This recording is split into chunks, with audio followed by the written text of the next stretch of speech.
네, 안녕하세요. 반갑습니다. 우리 아이들 공부 이야기도 해보고 입시 이야기도 해보고 영어도 가르치고 있는 은호 아빠입니다. 요즘에 워낙 고등학교 선택하는 중요 시기다 보니까 제가 고등학교 정보들을 이 기간에 엄청나게 많이 막 던져드린다고 했잖아요. 진짜 피가 되고 살이 되는 정보들이죠. 현장 정보들. 우리 아이가 고등학교에 가면 겪게 될 아주 현실적인 정보들 위주로 많이 전달을 해드리고 있는데요.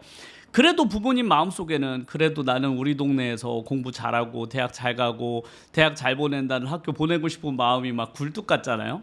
예, 저는 그런 마음을 충분히 이해합니다. 예, 누가 안 보내고 싶겠어요. 그러니까 왜 그 고등학교에 공부를 잘하는 아이들이 많이 가겠어요. 모두의 마음이 똑같기 때문에 그렇습니다. 그 마음을 깨기가 쉽지가 않아. 근데 어떤 분들이 주로 제 이야기에 100% 공감하시고 제가 하는 전략이 스스로 맞다고 판단하신 분들이 주로 제 주변에도 어떤 사람들이냐면 둘째 키우는 부모님들. 기가 막혀. 대화가 이렇게 잘 통할 수가 없어. 첫째 아이를 자기가 원하는 고등학교에 보냈거든요, 부모님이. 아이도 고생, 엄마도 고생. 아이는 원하는 고등학교 성적이 안 나와서 대학교 못 간 경우가 너무 많다 보니까 제가 아이가 둘째인 경우 마음이 그렇게 편할 수가 없어. 너무 편해. 왜냐면 엄마가 너무 잘 알고 있거든. 고등학교의 현실 정보를 너무 잘 알고 있으니까 둘째를 키우시는 부모님들하고 상담하기가 그렇게 편합니다.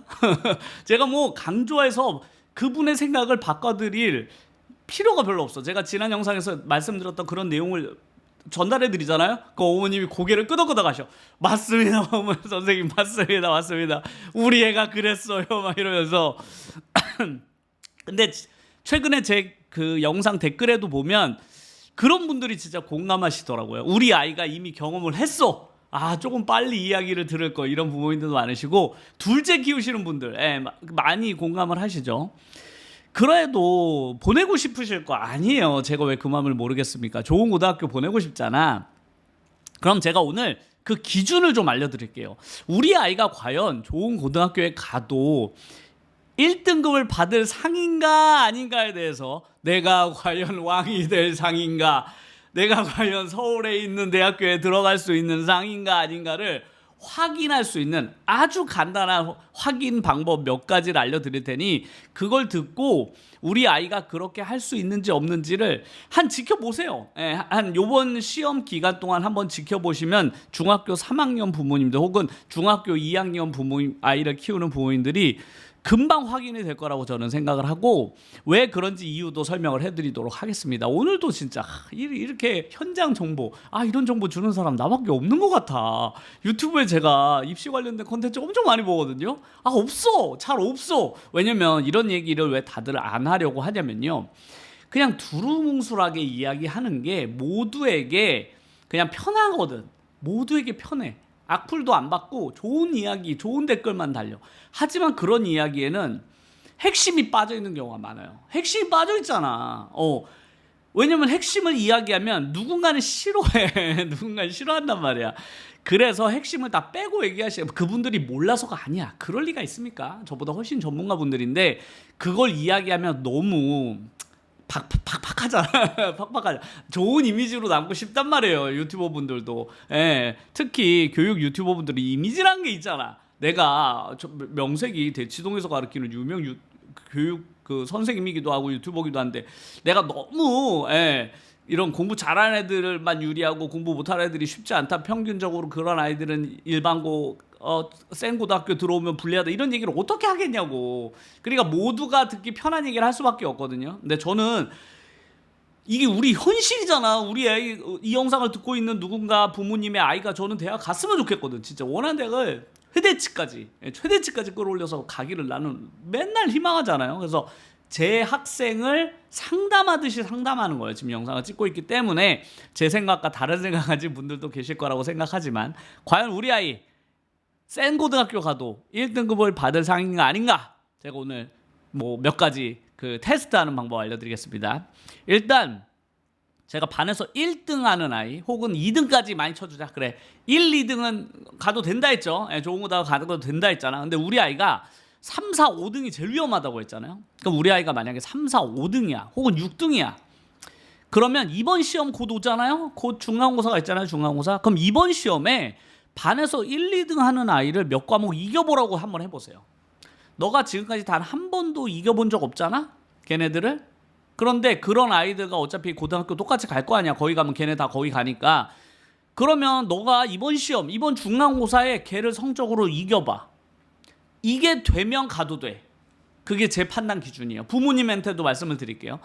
부모님이 대부분 착각하는 게 뭐냐면, 고등학교 가면 우리 아이가 뭔가 180도 변할 것 같고 왠지 중학교 때 절대 못 이기던 아이를 이길 것 같잖아요. 근데 제가 현장에서 아이들을 10년 넘게 가르쳐보면서 느낀 거는 뭐다?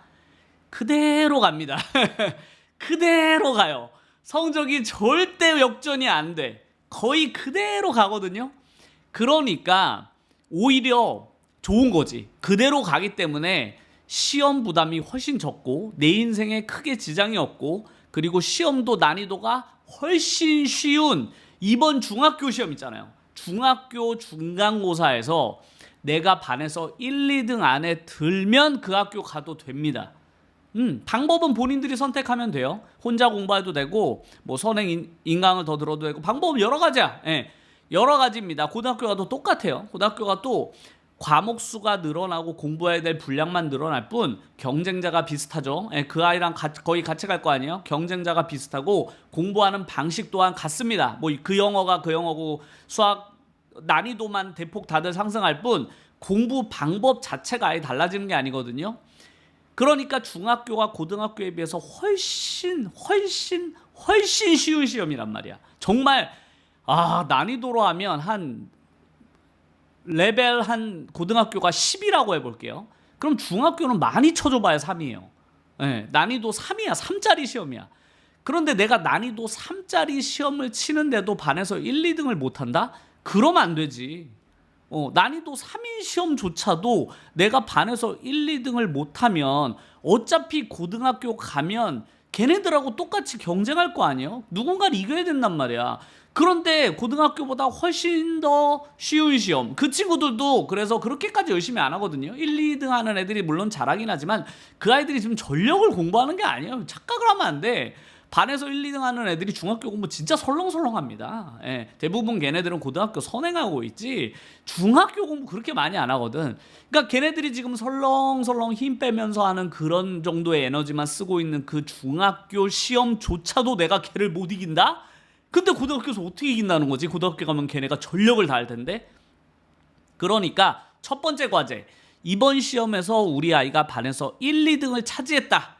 뭐 반에서 5등이도 6등이도 상관없어요. 반에서 5등짜리도 1등 하는 거 어렵지 않습니다. 왜? 1, 2등 아이들이 설렁설렁 할 거거든요. 걔네 큰 의미를 두지도 않아, 그 시험에. 근데 그냥 그 아이의 공부 습관과 베이스가 강하니까 그냥 설렁설렁해도 1, 2등이 나오는 거예요. 선행도 빠르고 그냥 습관이 나쁘지 않거든요. 그냥 매일매일 그냥 스케줄 하루 한두 시간 정도 자기 공부를 하는 애들이 저 반에서 1, 2등 하고 있는 거예요, 지금.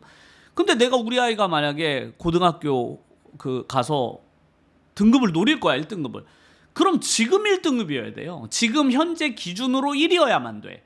그러니까 고등학교에서 우리 아이가 1을 받을 수 있는 아이의 기준을 제가 말씀드렸잖아요, 지난 영상에. 고등학교 때 1을 맞을 수 있는 아이는 중학교 때 이미 그 정도 퍼센트에 들어간 아이들이 1을 맞는 거지. 갑자기 외부에 있던 바깥쪽에 있던 아이가 진입해서 1을 맞는 경우는 거의 없단 말이에요. 그러니까 아주 간단한 테스트죠. 이번 시험에 한 5과목 정도 볼 거 아니에요? 그럼 그중 한 최소한 3과목 이상은, 특히 국영수는 반에서 1, 2등 안에 들어줘야만 고등학교 가서 1점대 학생이 될 거 아니에요. 너무나 쉬운 테스트고, 제가 학생들한테도 항상 얘기하거든요. 저 그 고등학교 가고 싶습니다라고 저한테 얘기할 거 아니에요. 그래? 그럼 너 이번 시험에, 중학생들이겠죠. 그럼 너 이번 시험에 반에서 너네 반에 공부 제일 잘하는 애 누구야? 그러면 누구 있대. 그럼 걔를 이기면 되겠네. 그럼 절대 안 된대. 걔 절대 못 이긴대. 그래? 그럼 두 번째 잘하는 애 누구야? 그럼 또 있대, 다른 애. 그럼 걔를 이겨봐. 절대 안 된대. 걔 완전 넘사벽이고 걔 거의 초천재라는 거야. 그래? 그럼 고등학교 가면 걔네가 갑자기 바보가 될까? 여전히 초천재일 거 아니야. 근데 걔네를 같이 가서 네가 걔네를 제끼고 등급을 받아낸다고? 말이 안 되잖아. 그럼 너가 그 학교에 갈 자격이 되는지 안 되는지 증명하는 건 너무나 간단하잖아. 그냥 이번 시험에서 1, 2등을 하면 돼. 왜? 걔네는 전력을 다하지 않을 거야. 걔네 힘의 한 3, 40%만 쓸 거거든, 이번 시험에. 걔네 진짜 설렁설렁 공부하는, 방심하고 있어. 아직은 걔네가 방심하고 있으니까 너가 해볼 만하거든. 그러니까 아직 걔네가 방심하고 있을 때 네가 전력을 다 해봐.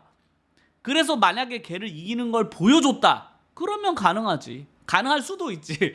근데 그것도 몰라. 걔가 전력을 다하면 너를 또 이길 수도 있지만 일단 기본적인 거 확인은 해야 될 거 아니야. 너가 일단 반에서 1, 2등 하는 애, 너가 평생 동안 단 한 번도 이겨보지 못한 학생을 이번 시험에서 이겨봐. 그걸 증명해내면 너는 고등학교 가서 그 학교를 가도 1등급을 받아낼 수 있어. 혹은 부모님에게도 같은 기준이죠. 우리 아이가 만약에 평생 동안 중학교 3년 내내 그 반에서 이기지 못했던 어떤 아이를 이번 시험에 못 이기잖아요? 그럼 고등학교 가서 걔를 무슨 수로 이겨? 말이 안 되잖아. 진짜 말이 안 돼, 그건. 예, 걔는 전력을 다할 텐데? 예, 그러니까 있을 수 없는 일이다. 그러니까 테스트가 너무 단순하잖아요. 이게 확인하는 게 어렵지 않아. 근데 만약에 우리 아이한테 내가 이번 시험 너 걔 이겨봐라고 했더니 애가 어렵기도 하고 걔 이기기 힘들기도 한데 그냥 하겠다고 하고 설렁설렁해. 엄마가 지켜보니까 애가 이기겠다고 분명히 했거든요. 걔도 그 고등학교 가고 싶으니까. 근데 쓱 보니까 애가 설렁설렁 공부해. 누가 봐도 전력을 다하고 있지 않고 평소 때랑 비슷하게 이번 시험 준비해서 또 똑같은 성적 받았다? 그럼 걔가 고등학교 가서 완전히 달라져가지고 180도 인간이 탈바꿈해서 그 친구를 이길까요? 아니면 지금 이번 시험에 했던 대로 그대로 또 할까요? 당연히 그대로 하겠죠. 인간은 안 변합니다, 어머니. 그렇게 쉽게 변하는 게 아니에요. 물론 나 같은 사람을 만나면 변할 수도 있지. 하지만 그 외부의 힘이잖아. 외부의 힘이 작용했을 때고 환경이 그대로인 이상 그 아이는 크게 변하지 않아요. 그냥 그대로 갑니다. 그러니까 첫 번째 테스트를 통과하지 못했다면 당연히 그 아이들을 이기려고 하지 마. 그의 아이를 못 이긴다고 해서 제가 뭐라 하지 않아요. 해봤더니 어때? 못 이겨. 못 이겨. 포기. 그래? 좋아. 그러면 우리는 전략을 어떻게 쓴다? 싸워서 이기는 전략이 아니라 그 아이들을 피하기 전략을 쓸 거야. 그럼 납득해요. 맞습니다, 선생님.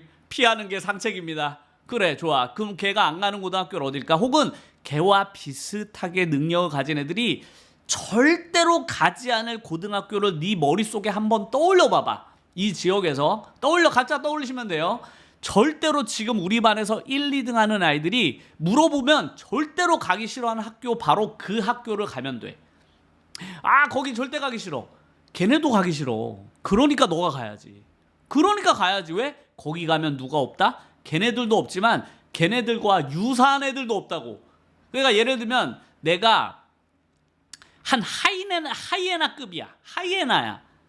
그런데 맨날 사자, 호랑이, 코끼리랑 싸우면 맨날 져서 음식을 맨날 다 뺏기고 남은 음식만 주워 먹어. 그런 수준인데 또 거기 가겠다고? 또 뺏기지. 그런데 내가 옆에 있는 동네에 갔더니 내가 일장이네? 하이에나인데 나보다 강한 동물이 없어. 그럼 내가 다 먹는 거야. 내가 포식자야, 그 지역에서는. 그게 당연한 이치임에도 불구하고 부모님들이 거기 가면 분위기에 휩쓸릴 것 같아요. 거기 가면 우리 아이가 놀 것 같아요. 내가 최상위 포식자인데 놀겠냐고요. 내가 이미 1점대 손아귀에 딱 쥐잖아요. 1점대 5과목을 손에 쥐는 순간 아이의 마음속은 불탄다고요, 어머니. 그 아이한테 아마 그날부터 발목 붙잡고 공부하지 말라고 한번 해보실래요? 혹은 야, 너 이제부터 좀 놀고 게임해라고 한번 해보세요. 5, 1등급 5과목을 손에 쥔 아이한테 아무리 게임 들이밀어 봐봐. 걔가 그 게임 하겠습니까? 5, 1등급 5개가 내 손에 쥐어진 하이에나가? 절대 그럴 리가 없지. 왜 포기해? 그 어마어마한 그 고기들이 넘쳐나는데 내가 왜 놀고 있어? 맛있는 게 넘쳐나는데. 그래서 그런 고등학교를 간다고 해서 공부 좀 하는 애가 놀 리가 없다니까요. 부모님들이 그거 걱정 엄청 하시더라고. 그럴 리가 있습니까? 아니, 본인이라고 생각해봐. 본인이 갔더니 웬걸 분위기가 안 좋아. 역시나 험악해. 근데 웬걸 시험 쳤더니 내가 5, 1등급 맞았어. 그럼 이제부터 나는 5, 1등급 맞았으니까 이제부터 PC방 좀 다녀야겠다. 노래방 좀 다니고 이제부터 여유가 좀 생겼으니까 내가 여자친구 좀 사귀어봐야 되겠다라고 얘기하는 애가 있겠냐고요. 5, 1등급 받았는데 그럼 다음 시험에도 5, 1등급 받고 싶지 않겠어요? 아니면 놀고 싶겠어요, 그 아이가? 그런데 반대로 분위기 엄청 좋은 고등학교에 갔어. 엄청 좋은 학교 갔더니 내가 하이에나인데 거기 가니까 사자, 호랑이, 코끼리가 그대로 있네. 나 열심히 했어. 근데 웬걸? 걔네하고 또 붙어봤더니 또 졌어. 아, 또 남는 고기나 주워 먹어야겠다. 이러고 있는 상황에 옆에 노는 친구가 있어. 그 학교도 노는 애가 있을 거 아니에요? 그 노는 애가 야, 너 시험 우울하지? 야, 너 시험 등급 안 나와서 우울하지? 야, 우울한 거 떨쳐보낼 때는 PC방 게임이 최고야. 너 이 게임 한번 해볼래? 하면 걔는 그 게임을 할까요? 안 할까요? 그렇게 해서 PC방에서 게임 시간 죽치다가 공부 잘하는 애가 인생이 아주 쉽지 않아진 아이를 저는 여러 명 봤습니다. 아주 공부 잘했던 아이인데 정말 고등학교 가서 갑자기 게임에 눈을 뜬 거야. 혹은 노는 거에 눈을 떴어. 왜? 어차피 공부해봐야 사자 호랑이한테 지는데 내가 못하러 공부를 해? 이렇게 돼버리거든요. 그래서 첫 번째 테스트입니다, 이게. 자, 그리고 두 번째 테스트. 우리 아이가 좋은 학교에 가도 살아남을 수 있는 상이냐 아니냐. 두 번째 테스트는 바로 모의고사 테스트입니다. 우리 아이가 지금까지 모의고사 공부를 열심히 잘했어요. 열심히 해서 수능 모의고사를 어머니가 한 6월 모의고사 정도면 뭐 나쁘지 않을 것 같아요. 한 작년 혹은 재작년 아이가 아직 치지 않은 6월 모의고사를 뽑으세요. 국영수 뽑아. 탐구까지 안 뽑아도 돼. 그냥 국영수 뽑아서 아이한테 풀립니다. 줘보세요. 근데 아이 등급이 2점대가 안 나온다? 1점대, 2점대가 아니라 3점대 혹은 나쁘면 4, 5점대까지 나와. 막 50점이야. 그러면 그 아이가 그 고등학교 가서 살아남을 수 있을까요? 없을까요? 이거 되게 간단한 테스트인데 왜 제가 좋은 고등학교 가는 아이들에게 수능을 풀리라고 할까요? 수능으로 왜 성적 안 나오면 정시로 가라고? 그게 아니라 좋은 고등학교의 특징인데요. 좋은 고등학교일수록 우리 지역에서 좀 센 고등학교 있잖아요. 센 고등학교일수록 중간 기말고사에 외부 지문을 엄청나게 많이 가져다 쓰는데 그 지문들이 대부분 수능 베이스 지문들입니다. 그러니까 수능 기출 가져다 국어, 영어, 수학 뭐 수능 기출 가져다 쓰는 경우도 아주 흔하고요. 수능 기출 아니라 올림포스라든지 아니면 수능과 유사한 교재들을 부교재로 되게 많이 쓰거든요. 그게 공부를 잘하는 우리 지역에 있는 일반 고등학교의 특징이 그거예요. 그러니까 공부를 못하는 고등학교에서 부교재가 웬 말입니까? 걔네한테 그거 줬다가 난리 나라고요. 교과서랑 대략적인 교과서 내용만 따라가기도 빠듯한 애들한테 갑자기 부교재 준다고? 선생님 수업도 따라오기 힘들어요, 걔네는. 그래서 부교재 수업을 잘 못하는데 센 고등학교일수록 뭔가 있어 보이고 싶잖아. 저는 첫 번째 목적이 그거라고 생각해. 있어 보이고 싶잖아. 그런 학교일수록 야, 우리 부교재 못 써. 야, 우리 벌써 수능 특 풀어. 우리 벌써 못 풀어. 막 그럼 부교재 경쟁이 시작해. 막 그 지역에서 좀 세다는 고등학교 두 군데가 막 그 부교재 경쟁이 막 시작한단 말이야. 이 학교에서 막 그거 썼대. 그럼 여기서도 막 써. 막 경쟁이야. 근데 대부분 수능 베이스 교재고 교과 양으로만도 부담스러운 아이들에게 막 부교재가 막 폭탄처럼 떨어진단 말이에요. 그리고 막 수능 지문이 막 추가돼요. 그럼 어떻게 되냐? 당연히 아이가 공부해야 될 분량이 막 국어, 영어, 수학 막 엄청 늘어날 거 아니에요. 영어만 해도 막 난리도 아니죠.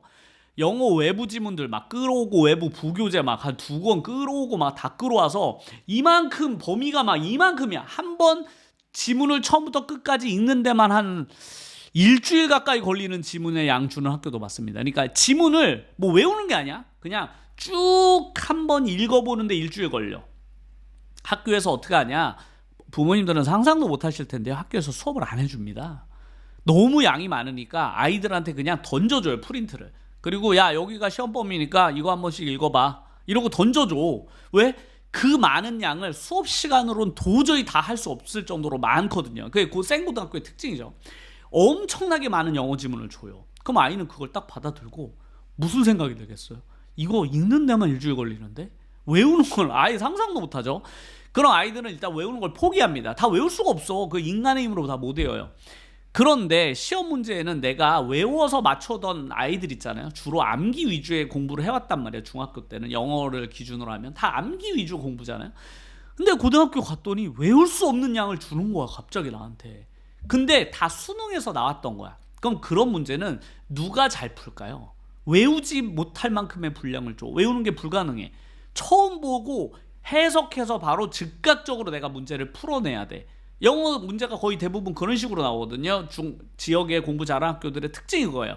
영어 시험을 기준으로 보자면 영어 시험의 특징이 암기가 안 돼. 암기가 아무 의미 없어. 학원에서 아무리 때려박아서 암기 시켜봐요. 어차피 변형 다 시켜버려. 변형시키지 외우지 못할 분량 주니까 어떤 아이들이 1점대를 맞느냐? 수능 1등급이어야 돼. 그 아이가 고등학교에 들어가기 전에 이미 수능형 공부가 완성돼 있어야 돼요. 그런 학생은 고등학교에서 내신도 1등급을 받습니다. 그래서 제 기준도 그거예요. 너가 그 고등학교 저도 보내는 아이들 있잖아요. 근데 기준이 그거야. 일단 중학교 때 반에서 1, 2등 안에 들은 학생일 것. 그리고 두 번째 기준은 수능이 최소한 2등급 이상 국영수가 나오는 학생일 것이라는 게 두 번째 기준입니다. 그 이유는 정시로 가라는 게 아니라 그런 학생들만 거기에서 살아남을 수 있는 구조의 시험이 준비되어 있기 때문에. 국어는 아닐 것 같습니까? 국어도 장난 아니에요. 국어도 아이들이 어떤 걸 경험하게 되냐면 부모님들은 상상도 못 하실 텐데 요즘 트렌드가 수업 시간에 수업을 안 했어. 선생님이 설명을 안 해주고 책에도 없고 시험 범위에도 공개되지 않았던 지문이 그냥 나와버립니다. 내신 시험에요. 아이들이 시험 때 처음 봐. 얼마나 당황했어요. 이걸 본 적이 없는 어떤 시 같은 게 나와버려. 나 처음 보는 시야. 그것도 고전시야. 아이들이 읽어내지 못해. 난생 처음 봐 이런 고전시를. 당황하죠. 바로 찍어버려. 그런데 수능에 익숙한 아이는 어떨까요? 맨날 보던 게 고전시야. 그거 맨날 처음 보는 고전시 맨날 읽고 1, 2등급 받았던 아이들은 시험에서 그렇게 섞여 나오잖아요. 오히려 좋아. 왜? 다른 아이들 나와 경쟁자는 이런 거 못 풀 거거든. 근데 나는 어차피 수능에서 1, 2등급이야. 그럼 걔는 이게 웬 떡이야? 하고서 맞춰버리죠. 그래서 제가 센 고등학교일수록 이 부익부 빈익빈 지식의 양극화가 벌어져요. 그러니까 단순히 중학교 때 공부를 잘했던 아이들만 유리한 게 아니라 이미 선행이 엄청나게 빠른 아이들 있잖아요. 특히 수능 선행이 빠른 아이들한테 시험을 너무 유리하게 해줘. 아니 그렇게 시험 문제를 내면 누가 맞추라는 거야. 그건 이미 가진 자, 수능 선행을 초등학교 때부터 해온 자, 그런 아이들은 그런 문제 내주면 완전 땡큐지. 아싸 땡큐. 경쟁자들 다 틀렸다 이거. 그러면서 그 아이는 그냥 직독직해가지고 바로 풀어버린단 말이에요. 당연히 맞추지. 왜? 수능에서 맨날 풀고 맞췄거든. 그런 문제 정도야. 그런데 이제 겨우 중학교 때 공부 좀 잘했던 애가 고등학교 와서 막 교과서를 달달달달 외웠어. 막 밤새 가면서 열심히 공부했는데 웬걸. 시험에 난생 처음 보는 지문이 나오네. 난 이런 걸 풀어본 적이 없는데. 그러면 당황하면서 그런 문제 틀리고, 그런 좋은 고등학교일수록 그런 거 한두 문제 틀린 게 등급 하락의 주 원인이 되죠. 상급 등급에 있는 아이들은 그런 문제를 아예 안 틀리거든. 왜? 수능이 완성된 채로 고등학교에 왔단 말이에요. 걔네들이 단순히 내신만 높은 애들이 아니라 중학교 때 내신 높은 아이들의 특징이 뭐다? 선행이 빨라. 걔네 이미 1, 2등 하는 애들은 벌써 주변에서 야, 너 반에서 1, 2등이야? 야, 그럼 너 빨리 고등학교 선행해야지. 수능 선행해야지. 요즘 분위기는 수능 선행 꽤 시키는 게, 그게 그 아이한테 고등학교 가서 수능하라는 게 아니라 학원 선생님들이 그 트렌드를 다 알고 있거든요. 수능을 못하면 내신이 안 나와버려. 그런데 수능 선행을 시킬 수 있는 아이들은 어떤 아이들 뿐이다? 일단 중학교에서 안정적으로 반에서 1, 2등을 해줘야 선생님 입장에서는 어때요? 너 중학교 공부한 반도 안 해도 충분히 1등 맞는구나. 야, 그럼 너는 더 하지 마. 야, 중학교 공부 넌 딱 30%만 해. 그리고 나머지 70%는 너 중학교 3년 내내 고등선행하자. 특히 수능 베이스 공부를 쫙 시키는 거죠. 저도 그렇거든요. 반에서 1, 2등 하는 애들한테는 더 이상 고3 꼴, 중3 꼴 시킬 이유가 없지. 왜? 에너지를 안 써도 반에서 늘 1, 2등 하는데? 그럼 그런 애한테 못하러 중학교 걸 또 시켜. 당연히 고등선행, 특히 수능 선행을 시킨단 말이에요. 왜? 그 아이가 어느 고등학교 가든 수능을 잘하면 내신에 유리하거든요. 당연히 수능 최저도 유리하지만 그것만 유리한 게 아니야. 근데 부모님들은 잘 몰라. 우리 아이가 고등학교 가서 열심히 외우면 되겠지. 그게 아니라니까요. 좋은 고등학교, 센 고등학교 가면 선생님들이 그런 지문들을 예고 없이 그냥 내버려요. 그럼 그 아이는 어떤 심정이 들까요? 큰일 났다. 다음 시험에도 또 이런 거 내면 큰일인데 하고, 만약에 다음 시험을 쳤더니 지난번에 한 문제 나오던 걸 이번에 두 문제를 그런 걸 내버려. 비문학 지문도 난생 처음 보는 거 막 내버려. 와, 읽는데 시간 다 걸려. 그런데 수능 국어에서 맨날 1, 2등급 맞는 애들은 익숙하거든. 쭉 읽고 그냥 풀어서 다 맞춰. 그럼 나는 틀리고 쟤는 늘 맞춘단 말이에요. 그럼 아이의 생각이 어떨까요? 어떤 생각이 드냐? 해봐야 소용없구나. 내가 아무리 국어 문제집을 수도 없이 많이 풀고 영어를 아무리 달달 외도 어차피 다 바뀌고 선생님들은 외부 지문 끌어오는데 걔네들이 다 맞춰버리거든. 수능 1, 2등급 맞는 애가 다 맞춰버리니까 아이는 어떤 느낌이 들까요? 아, 안 돼, 안 돼. 내가 뭘 하든 안 되는구나. 이렇게 돼버리는 거야. 수학은 안 그럴 것 같습니까? 수학도 마찬가지. 중학교에서 그냥 그 정도 하던 아이가 고등학교 교과서 공부만 막 하고 있단 말이야. 문제집도 막 그 정도 수준 푸는데 웬걸 선생님이 수능 모의고사에서 나올 법한 지문 끌어와가지고 문제 내버려. 아이는 학원에서 본 적도 없는 문제야. 난생 처음 봐. 그런데 옆에 있는 아이가 나 이거 저번에 수능 문제에서 풀어봤던 거잖아. 이거 그림도 똑같이 나왔네. 나 저번에 이거 수능 모의고사에서 풀었는데 그때 어려워가지고 정리 한번 해놨어. 걔는 이미 수능 모의고사에서도 수학 1, 2등급이 나와. 걔는 그냥 맞췄다는 거야. 그것도 너무나 쉽게. 난 아예 못 풀겠는데. 자, 이 마음가짐을 가진 아이가 PC방 갈까요? 안 갈까요? 이 패배감을 부모님들은 절대 모르지. 부모님은 계속 얘기해. 야, 뭐가 문제야? 학원 바꿔볼까? 야, 어디 저쪽 학원 가볼까? 너 과외 붙여줄까? 아무 소용없습니다. 수능은 한두 달에 완성되는 게 아니거든. 수능 그 아이가 그 고등학교에서 그 문제를 맞추기 위해서 걔는 중학교 최소 2학년, 빠른 아이들은 중1 때부터 3년을 준비했을 거예요. 수능을 3년. 저도 3년 준비시키거든요. 3년을 준비한 아이를 단 몇 달 만에 과외로 이길 수 있을까요? 그게 가능하다고 보십니까? 절대로 가능하지가 않아. 그런데 부모님들은 막 마음이 급해. 너 왜 그래? 너 수학 잘했잖아. 너 국어도 괜찮았고 너 영어도 맨날 90점 100점 맞을 때도 있었잖아. 중학교 때. 뭐가 문제야? 아이한테는 아무 문제가 없어요, 어머니. 수학 1, 2, 영어에서 수능 1, 2등급 안 나오면 안 된다고요. 그 아이가 나름 공부를 지금 최선을 다하지만 어휘력 안 돼요. 수능형 어휘력이 갖춰져야 되고 난생 처음 보는 문제를 읽고 풀 수 있는 독해력이 있어야만 되는데 그걸 확인해 봤었어야 돼요. 그 학교에 가기 전에. 그래서 제가 지금 얘기 드리는 거예요. 아이한테 미리 얘기해 주면 안 되지. 미리 얘기해 주지 말고 그냥 주는 거야. 너 이거 풀어볼래? 이렇게. 근데 아이 성적이 뭐 70점, 60점대다? 그럼 그 아이가 고등학교에서 겪을 그 시험의 난이도가 어떻겠어요? 절대 못 풀어내. 그런 문제들을. 근데 자꾸만 학원 옮겨. 학원이 뭔 도움이 되게 한데 지금. 이미 3년치가 준비가 안 된 애한테 만약 저한테 찾아왔어. 그런 아이가. 그럼 제가 해줄 수 있는 게 있을까요? 너 지금부터 일단 단어 5,000개부터 외워야 되거든? 근데 5,000개 외우는데 나도 아이들한테 1년 정도 투자해. 그럼 너한테 내가 1년 정도 단어 암기 시켜야 되는데 그동안 너 내신은 다 날아갈 텐데? 근데 너 그거 할래? 수능 모의고사 맨날 풀어야 돼. 너 하루에 최소한 이틀에 한 번씩 수능 모의고사 풀어야 되는데 너 내신 공부해야 되잖아. 너 지금부터 수능 모의고사 그런 문제 맞추려고 너 지금부터 나랑 수능 모의고사 풀래? 언제 풀어? 바로 다음에 내신 시험이 있는 학생한테. 그러니까 그런 게 준비되지 않은 상태로 우리 아이를 그 학교에 보내면 어떤 일이 발생하냐? 그 학생이 무슨 짓을 하더라도 밤을 새우더라도 국어 인강을 아무리 듣더라도 내가 공부한 데서 아닌 문제가 자꾸 나온단 말이에요. 난생 처음 보는 지문이 등장하는데 우리 아이는 그런 걸 읽고 푸는데 적합하지 않다면 절대로 보내시면 안 됩니다. 그런데 반대로 우리 아이가 모의고사 풀었는데 1, 2등급이 그냥 나오네? 너 이거 언제 공부했어? 그러니까 옆에 있는 학원 선생님들이 맨날 시켜줬지. 저처럼 그런 선생님이 그 지역에도 있었던 거야. 혹은 내가 내신 잘 나오니까 선생님들이 수학 선생님이 나한테 수능 선행 시켜줬어. 나 고등학교 1학년 수능 모의고사까지 지금 점수 나와.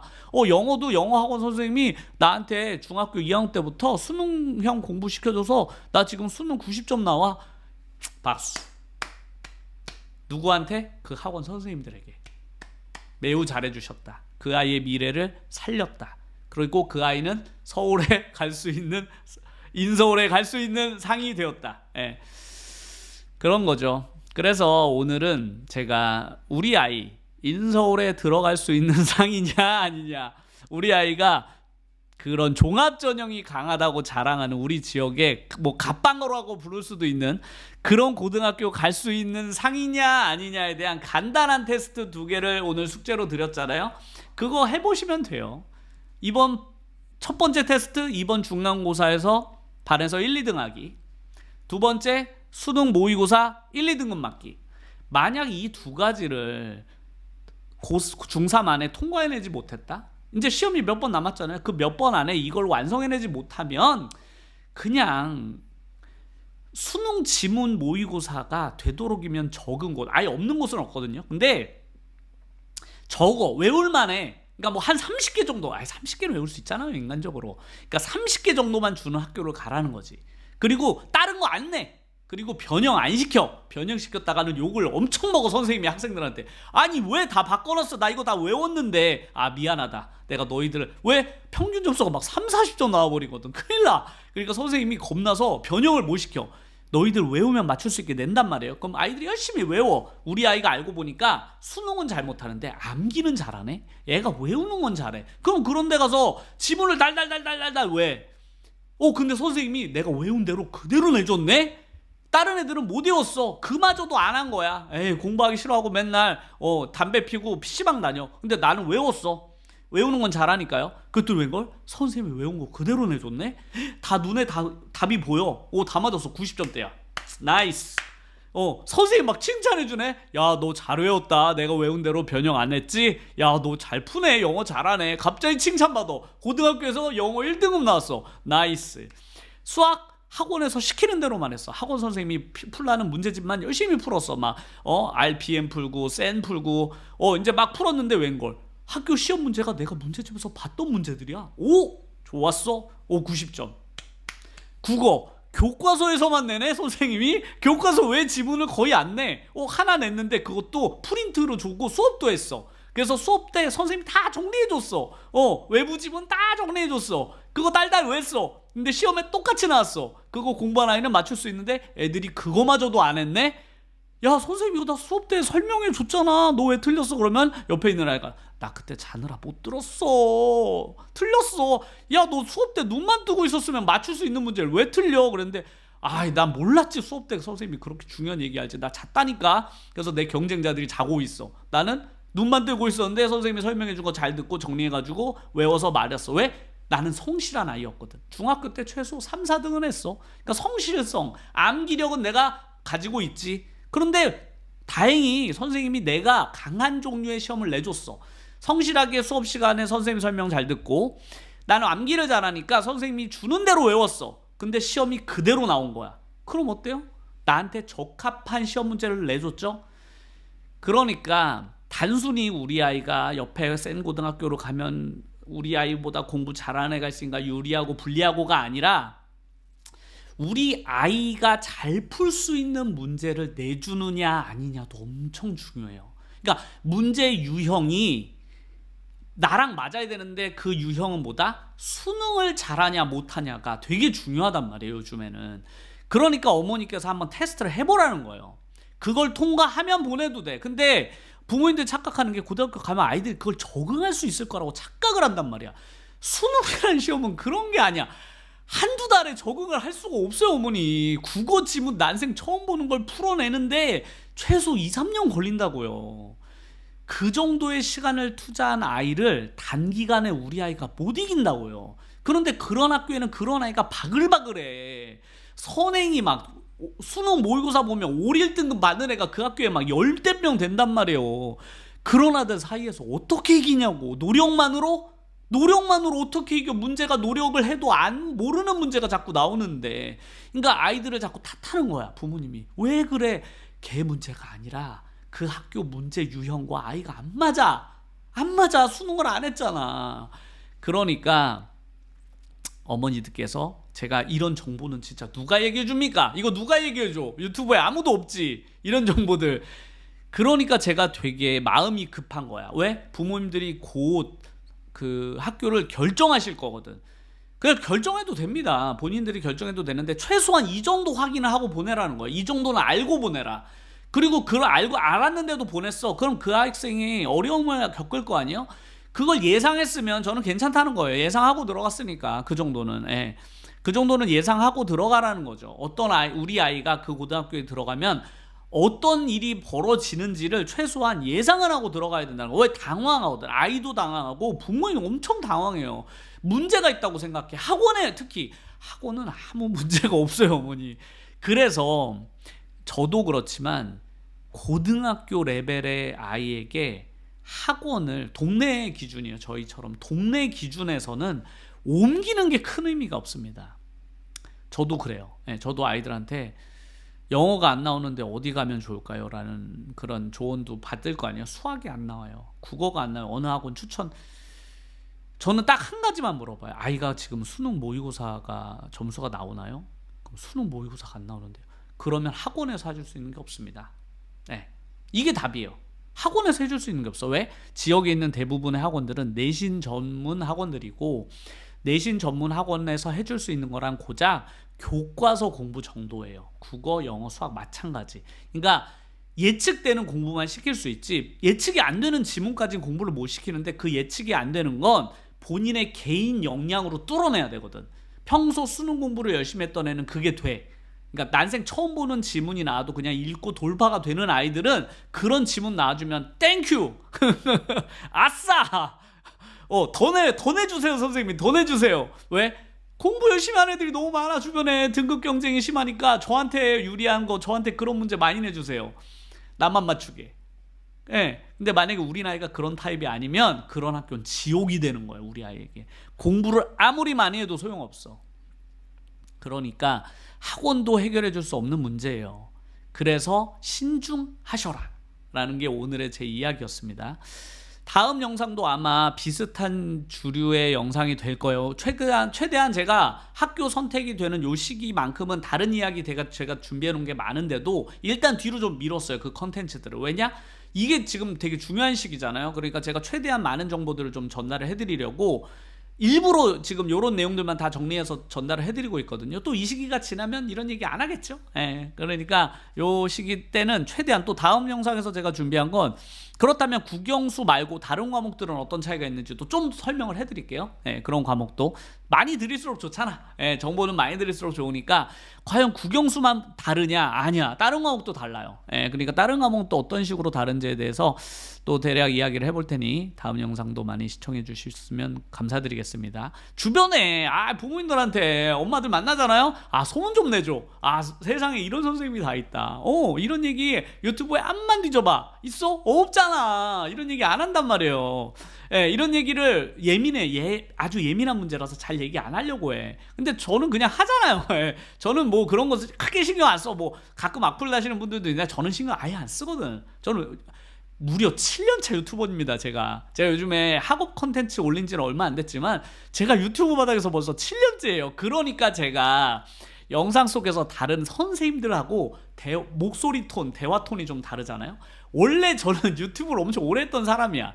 영어도 가르친 지 오래됐지만 저는 원래 영어 이외에 다른 컨텐츠로 유튜브를 많이 했었거든요. 그러니까 제가 유튜브형에 익숙해. 이런 촬영도 익숙하고 말도 익숙하단 말이에요. 그래서 제가 평소 그냥 선생님들이 나와서 이렇게 앉아가지고 얘기하는 거랑 다르잖아요. 제 스타일이. 그게 뭐냐? 제가 7년차 유튜버거든. 이제 8년 됐나? 8년차 유튜버야 제가. 그러다 보니 다른 선생님들, 근엄하신 분들 있잖아. 이미지 관리하셔야 되는 분들 있잖아. 대치동에 일타 강사, 그분들 이미지 관리해야 될 거 아니에요. 이런 얘기 어떻게 하냐고. 그러니까 저밖에 못해 진짜로. 그러니까 이런 이야기 주변에 많이 알려주시면 감사드리겠습니다. 구독, 좋아요, 이런 거 또 중요하잖아요.